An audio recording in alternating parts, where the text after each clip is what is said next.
దేవునికి మహిమ కలుగును గాక. హల్లెలూయా.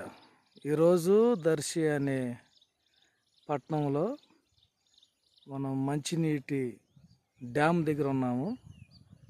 మా యొక్క సహోదరుడు సామ్యుయల్ గారు దేవుని సన్నిధిలో బహుగా వాడబడుతూ విశ్వాసంలో నిలబడుతున్న వ్యక్తి.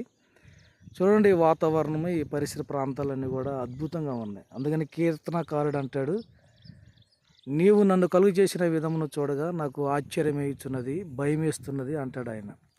ఇంత అద్భుతమైన ప్రపంచాన్ని, సృష్టిని సృజించిన వాడు ఆదికాండం మొదటి అధ్యాయంలో ఉన్నట్లుగా ఆయన భూమి ఆకాశం సృజించెను, నరుణ్ణి మనిషిని ఆయన పోలికగా చేశాడనే మాట మనకి గుర్తొస్తూ ఉంది.